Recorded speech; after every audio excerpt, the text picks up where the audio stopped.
Hi, I'm Matty from Matty's Kitchen, and today I'm going to be showing you how to make my delicious matzah brittle. First off, we're going to be making the caramel, and then we have a variety of different toppings here. It looks like this. The first thing that we're going to be making is the caramel. So for the caramel, I've got here some caster sugar. We've got 200 grams of caster sugar, so that's going straight into the saucepan. Also in the pan we have some salt. We're just going to do a pinch of salt. This is Malden sea salt.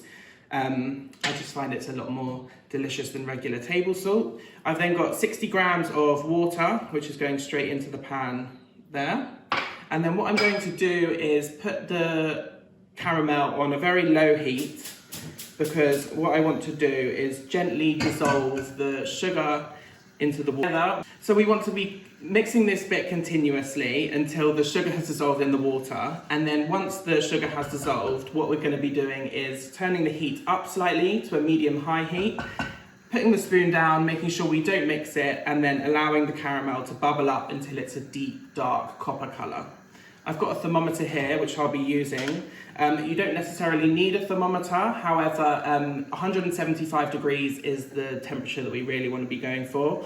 If you don't have a thermometer, as I said, we want it to be a nice, deep, dark copper colour. Now the sugar has dissolved in the water, I'm going to pop the spoon down and increase the heat to a medium to high heat, and I'm going to let it bubble now until it turns a deep, dark copper colour. This should normally take around 5 minutes. So now my caramel has reached 175 degrees.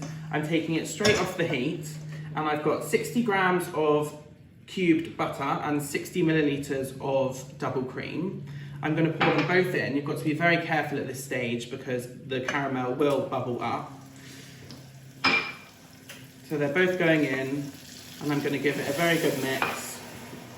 And as you can see, the caramel is going very bubbly. Keep mixing it. And what I tend to do is keep mixing the caramel for about a minute until it's cooled down slightly. And then at that point, I will transfer the caramel into a heatproof bowl and allow it to cool.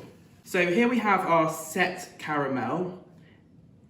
And what I'm going to be doing is spreading this caramel onto the mozzas. I've got 2 lined trays with foil. That's simply so that we don't have to scrub the caramel off the tray when it comes out of the oven. Yes, so I'm going to put this into a piping bag and cover the mozzas in the caramel. So I'm going to pipe a very generous layer of caramel across the whole mozza. You can do this stage with a spoon, however I like to use a piping bag because it saves the caramel from falling off the edge, and also the caramel is very, very sticky at this stage, so I like to keep my hands nice and tidy.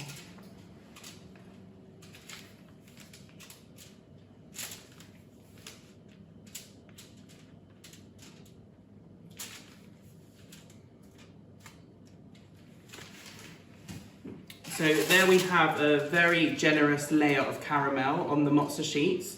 And what I'm going to do now is pop that straight into the oven on 170 for about 15 minutes. So whilst our mozza is baking in the oven, I've got all of my toppings here ready to go on top. Today we're going to be making a fruit and nut mozza brittle. So here I have more Malden sea salt. I've got chopped dates, cranberries, raisins, hazelnuts, dark chocolate chips, and toasted flaked almonds. So now the mozza brittle has come out of the oven, and they are very, very hot, but the first thing that we need to do is to transfer the mozza brittle onto some grease-proof paper.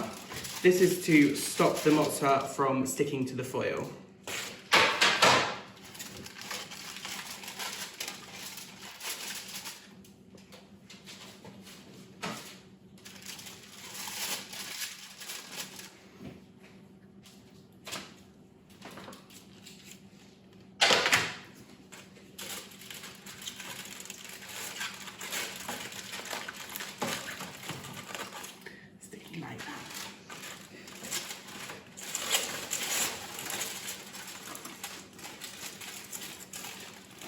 You need to be very careful at this stage because the mozza can be very hot. So now we have the mozza on our greaseproof paper. What we're going to do is put all the toppings on top. I like to start with the chocolate chips. because they start to slightly melt and act like glue to the rest of the toppings. So a very generous helping of chocolate chips. I'm using dark chocolate. You can use whatever type of chocolate you want. This dark chocolate is actually Parav, it is dairy free. Then we're going in with the raisins. So raisins, again, a nice generous sprinkle of raisins on top.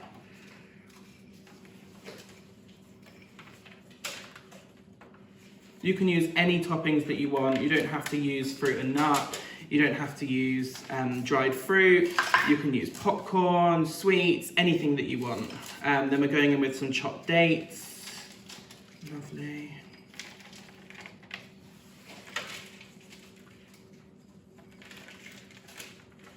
Then we're going in with our dried cranberries.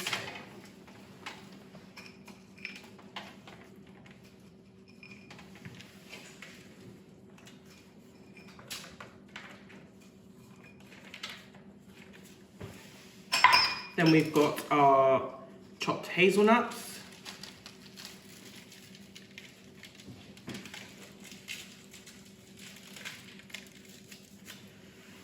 And then lastly, we've got our toasted flaked almonds.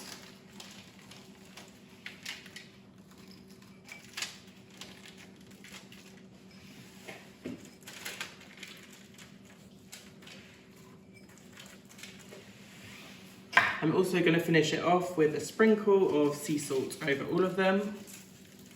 And then I'm going to pat the toppings on so that it sticks to the chocolate.